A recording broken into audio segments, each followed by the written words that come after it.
someday, maybe even in my lifetime, Tesla is going to have a robotaxi system.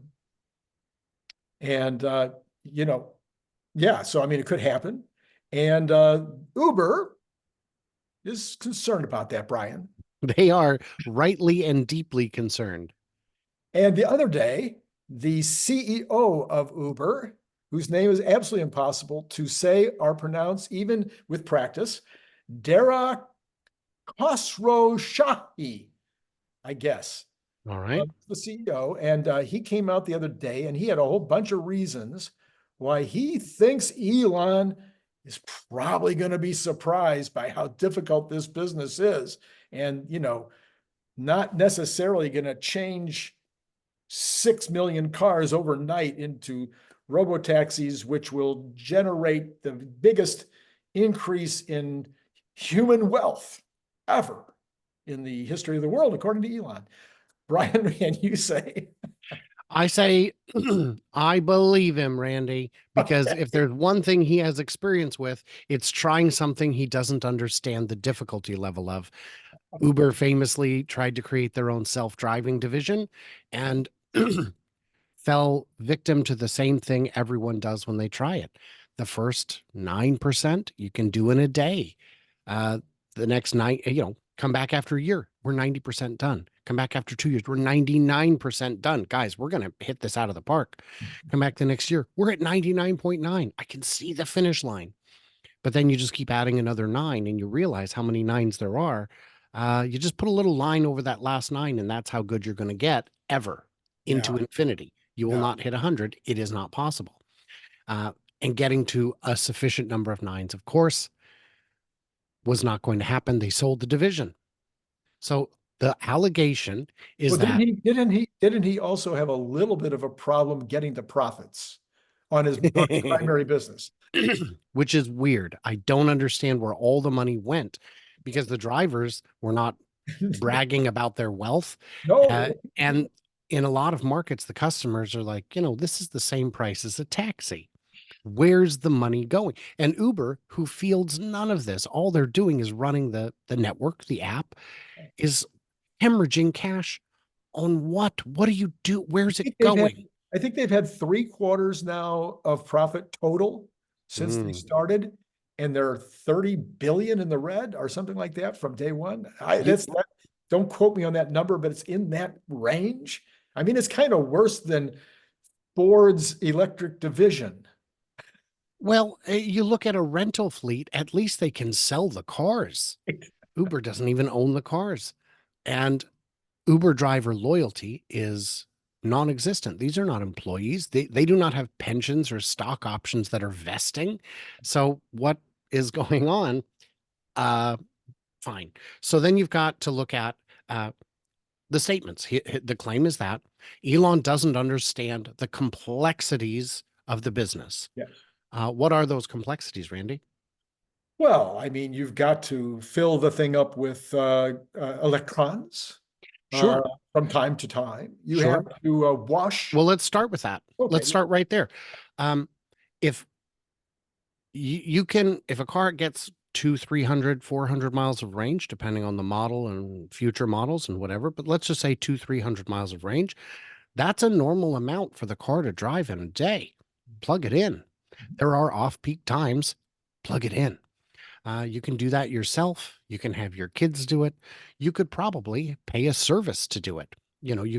I'm sure there will be supercharger locations where someone or maybe something is there to help you with that for a very low price. If there's cars coming and going all day, even $2 a car would be enough to walk over and just jab the handle until it's ready to go. I even had one Uber driver who ran out of electrons in his Tesla and had to, ask me if it would be okay if we went into a charging station while he charged up, and I had the time, so we did. But so it's not like it couldn't happen on a gas car or a different electric car in an Uber environment. But in general, I agree with you 100%. Just charge it up at the beginning, before the shift, and you're probably going to go. Yeah. And then Well, one of the other things he thought maybe that Elon didn't understand was that somebody might throw up in the back seat. Correct. And that's very possible. The person throws up, doesn't report it, gets out. Guess what? The next rider will say, I'm rejecting this car, vomit, here's a picture. That car just goes off to wherever it goes to clean. I would imagine that anyone who's got more than a couple of these would have either a person or use a company that just takes care of it. How do you take care of it now? You make some poor driver mop another human's wretch. That's not great. So this is So they've had there's been some articles that have popped up since his article, which was about a week, 5 or 6 days ago, saying that Uber drivers say, this is like once a year that you get unless you happen to be specializing in a particular route, near the bars in downtown Louisville. But I just picked Louisville. I was going to say the French Quarter. The French Quarter, yes. Yeah. But the risk is the same whether there's a person in the car or not. That doesn't change. If anything, a robo driver would be smoother and less likely to cause motion sickness. Yeah.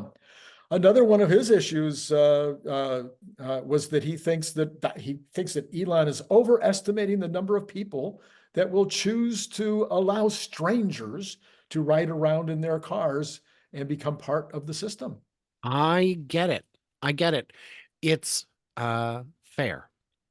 What he's saying is, yeah, there's millions of cars on the road, but that doesn't mean there'll be if we flip the switch today, if Tesla flips the switch today, does that mean there'll be millions of robotaxis? No, I agree.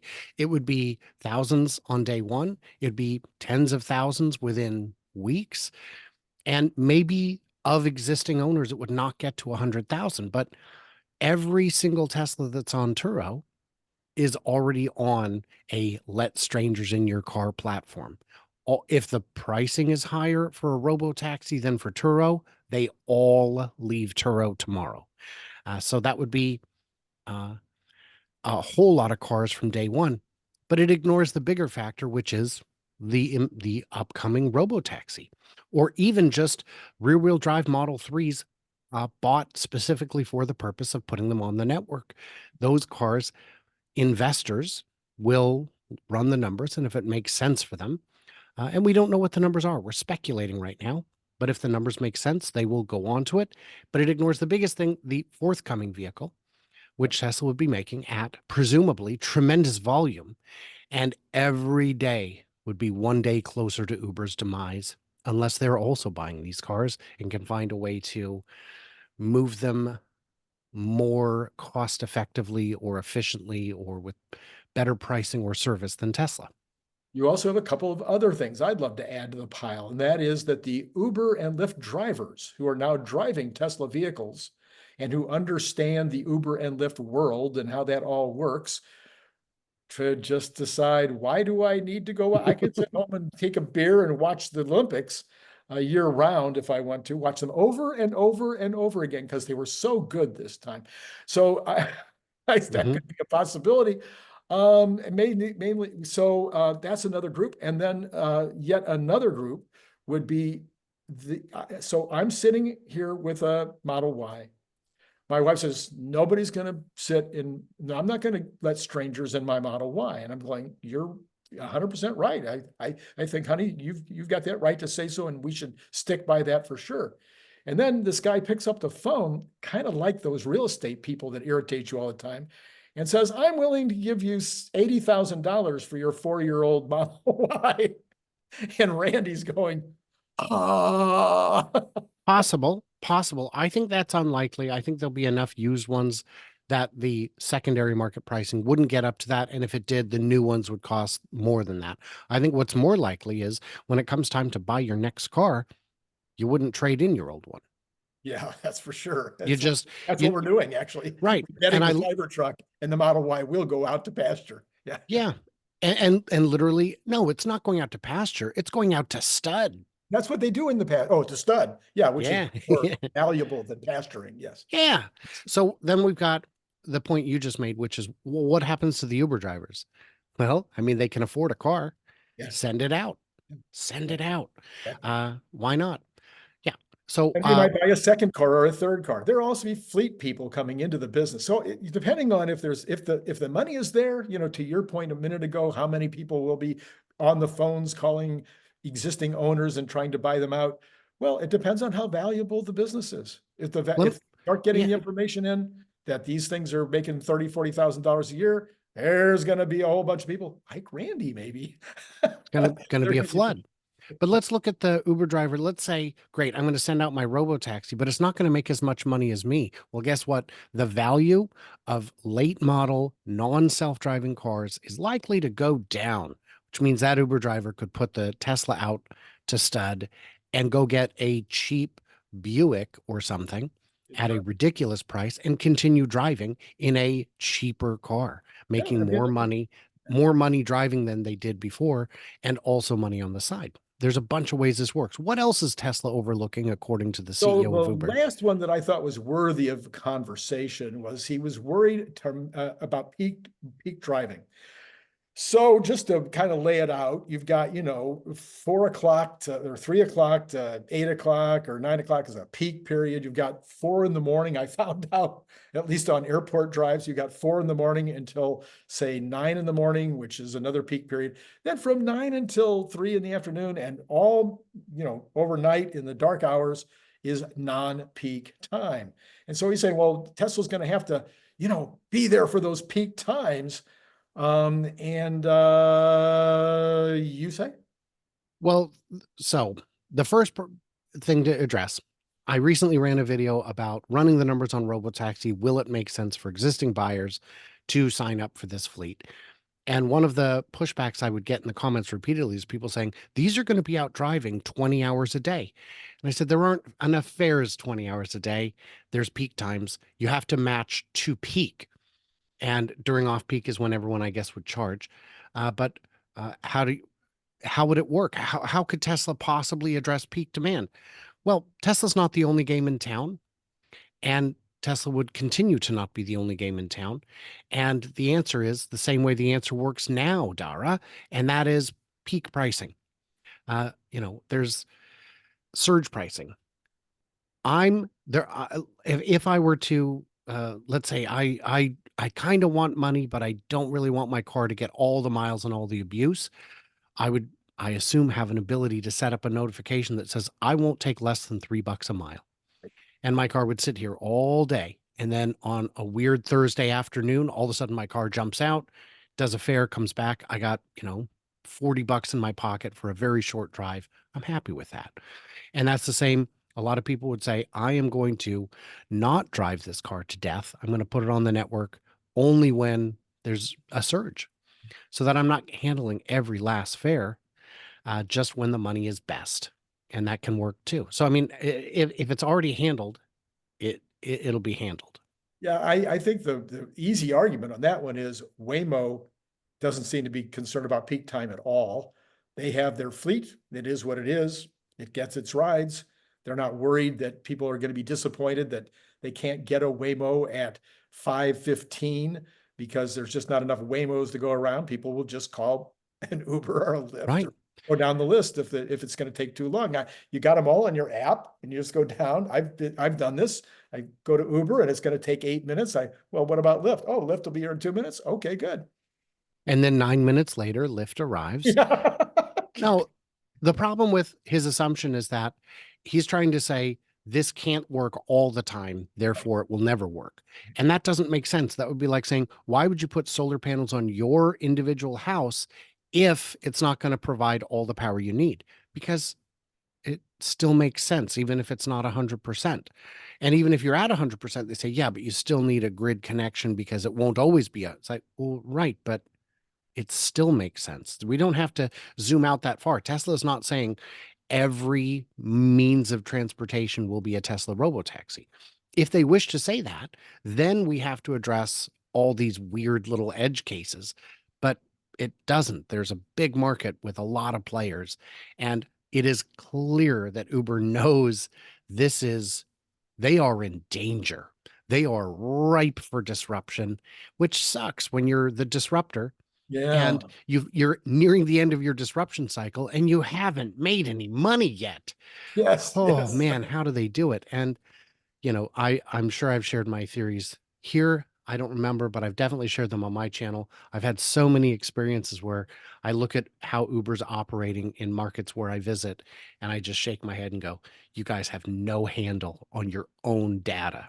It Yeah. is absurd. It is problematic. I don't know how you're still in business. And the answer is because we don't have cars. We don't have all the Right. employees. Yeah. We don't have Yeah. all the traditional overhead. And we just rake in a percentage of a cajillion transactions. And yeah, the any problem that he has raised on X in his posts is something that Tesla has already thought about. He's And the fact that Tesla is not addressing them individually just means they don't gotta. We have a game plan. We're not telling you what it is.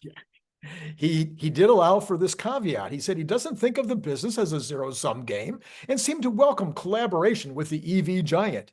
He made an analogy to fast food chains, which have their own direct channels to consumers, but also work with other platforms in the marketplace to maximize efficiency and usage, like delivery services. He thinks the same will be true of cars. For example, he says Tesla could build its autonomous vehicles and then partner with Uber to turn them into a ride-hailing service. And that is, I agree with all of that. That is absolutely true. You can look at restaurants even further and say there are corporate restaurants down the street from franchises of the same restaurant.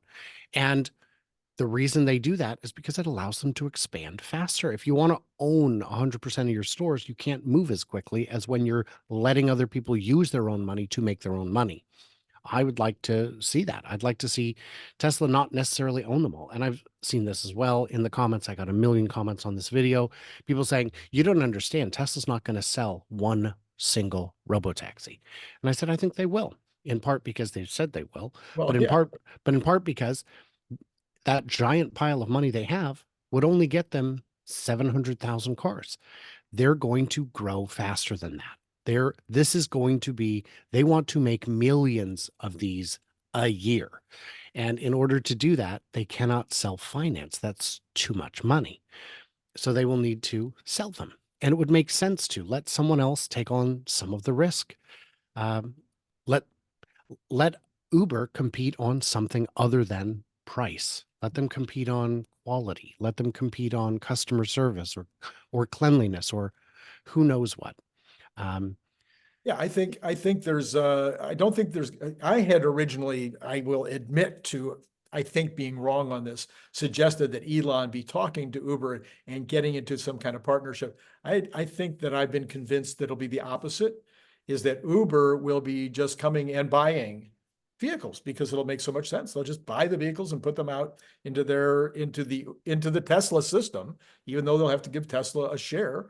And maybe they'll be able to make a deal with Tesla for a smaller share, maybe not, but it'll still be a good business for them. They will just be one of the fleets. I can see Uber continuing to use their own management system instead, especially in the early days when there aren't enough Tesla robotaxis out there. You pull up your app and you can see it. It says Uber Black, Uber X, and shared whatever robotaxi, and you can decide, would I rather wait this amount of time or this amount of time? Because on Uber's network, you still have everything. Uh, how it changes over time, much too soon to say. All right. Well, I will say this in conclusion is that we now have a little bit of an understanding of why this company has had such a hard time making money. Oh, did I say that out loud? No, you didn't. You hand gestured it out quiet. Thank you, Brian, as always, for coming on and helping us understand these things. And also to all of you out there, thank you so much for showing up all the time. You could also show up on his channel from time to time if you have watched every single one of my videos first. Oh, no, that's not necessary. You can watch this anytime. He's funnier than I am. Oh. Some people think. It's been great talking to you.